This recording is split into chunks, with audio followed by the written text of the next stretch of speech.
The Lazy Man Who Slept for 20 Years. A long time ago, back in the 1950s, here in the United States, in a little town surrounded by hills, there lived a lazy man with his wife. The lazy man had a small wooden house with a tin roof, a yard with skinny chickens, and an old dog that almost never barked. Beside the house ran an irrigation ditch, an open channel where the water should have come down from the mountain. That ditch was meant to water the cornfield and give drink to the animals of the town. But for a long time no water had flowed there, because it was blocked with branches, stones, and mud. The lazy man never bothered to clean it. His wife was the opposite.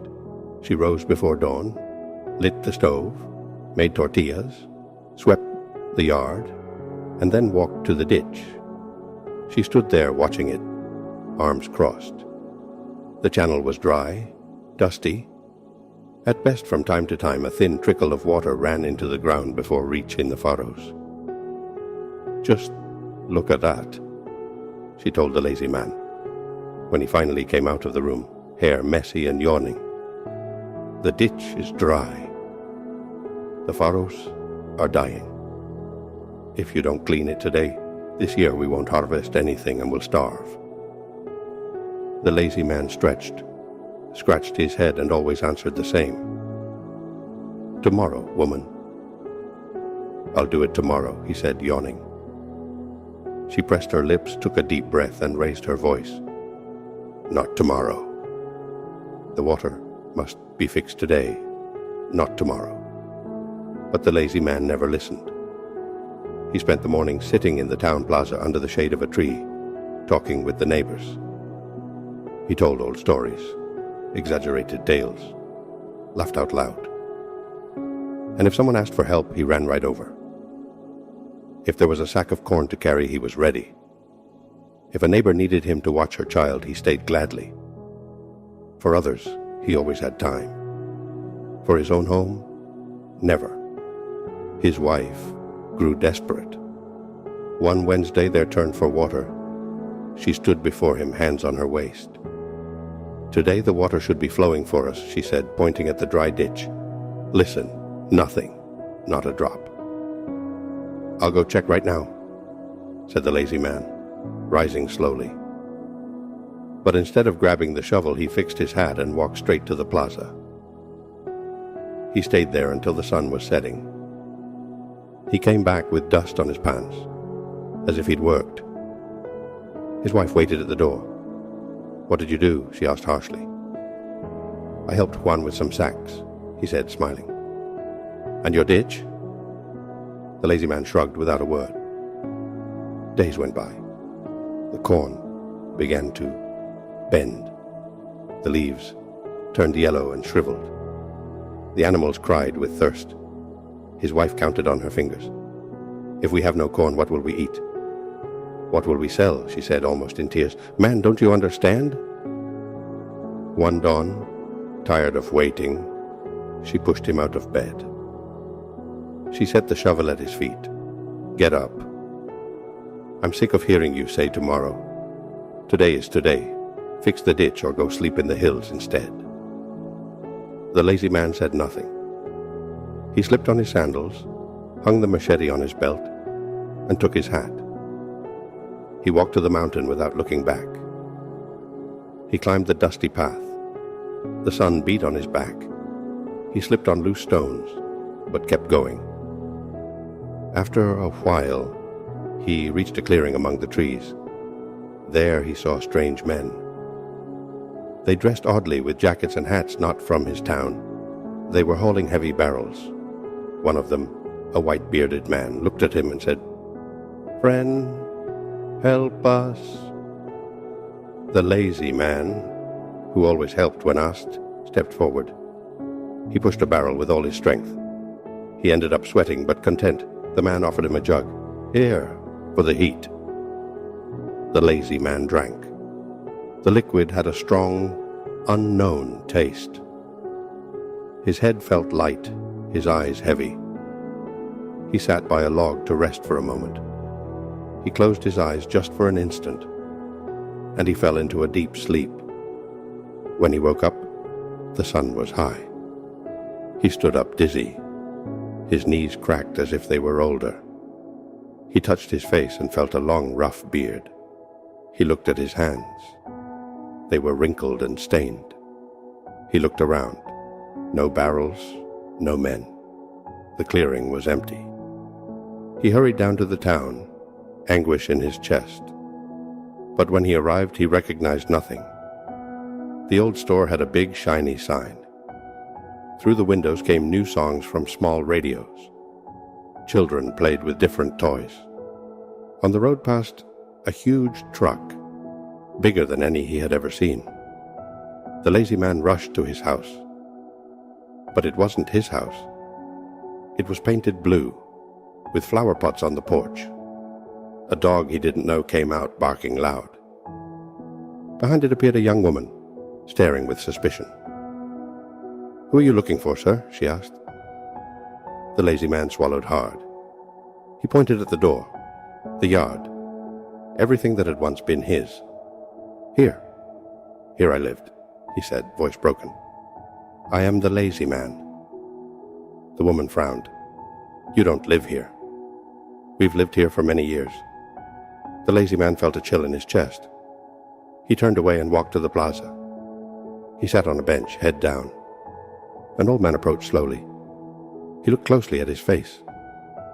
"Are you the lazy man?" The lazy man raised his eyes and recognized in his look a boy he had once known long ago.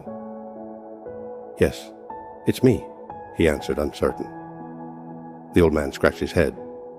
"Of course. You vanished 20 years ago. No one ever knew about you. Your wife died long ago. Your daughter is grown with children of her own. And your ditch, it clogged completely. The water was lost."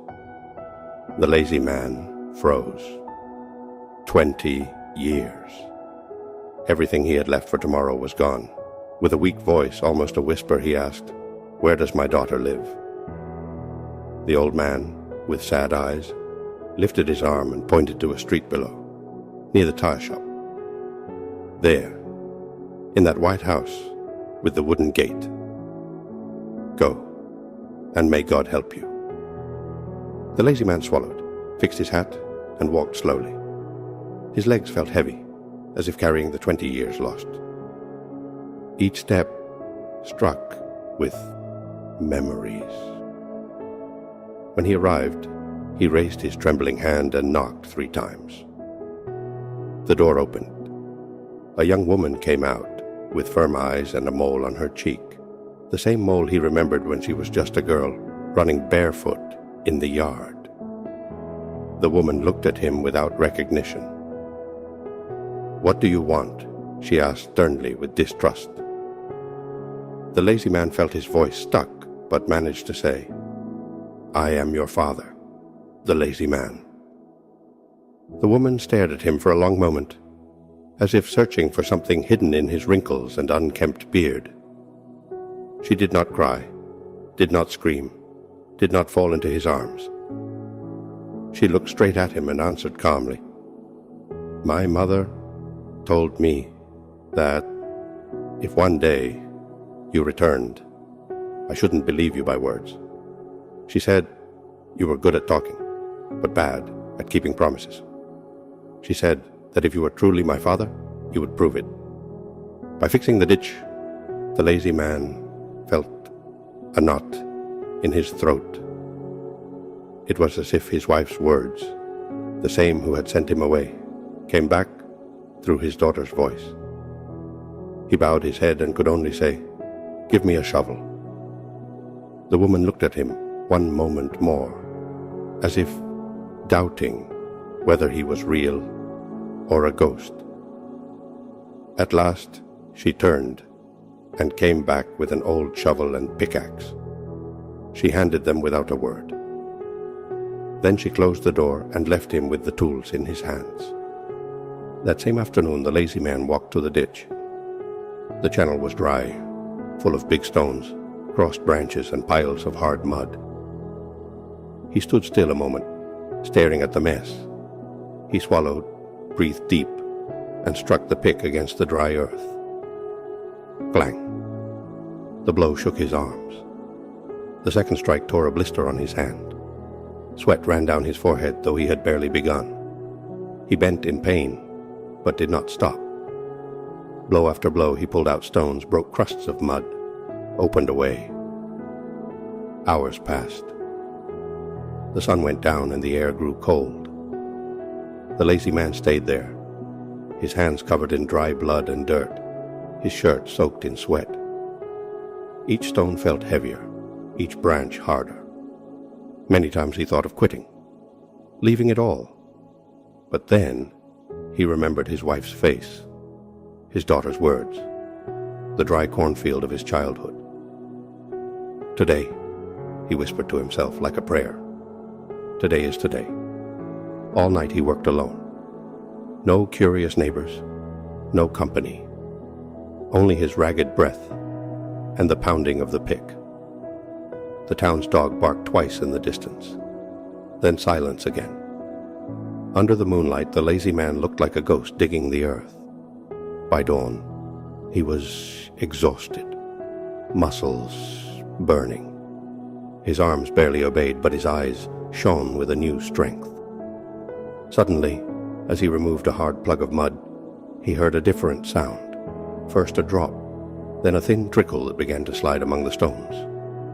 The lazy man froze. He bent down, cleared more earth with his hands, and then saw it clearly. Water. The water lost for 20 years. He stood up, tears mixing with sweat, and smiled for the first time in so long. The water, shy at first, kept moving. Little by little it traveled the channel, pushing branches and mud until it ran stronger. The lazy man staggered after it, walking along the ditch, watching how each section he had cleared let the fresh murmur flow.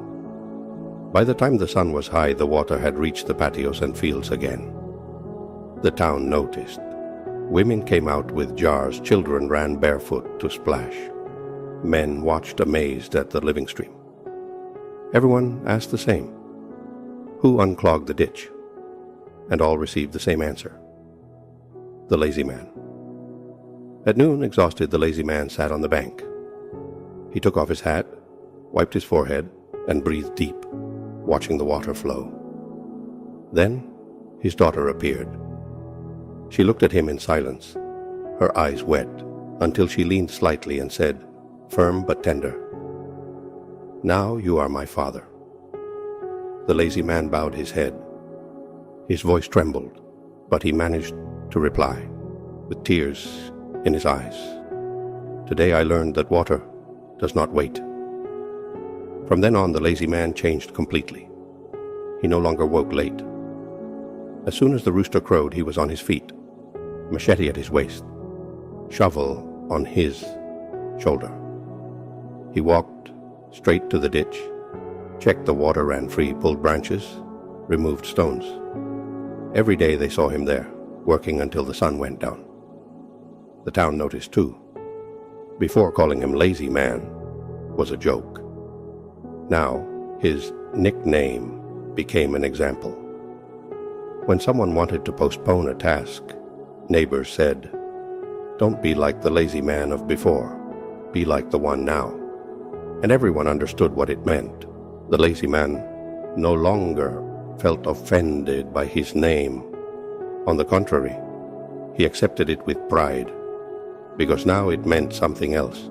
He knew he had lost 20 years, but upon waking, it was still time to change. So his story remained, that of a man who once was idle and useless, who lost everything by delaying, but who in the end learned the greatest truth, that life, like water, waits for no one.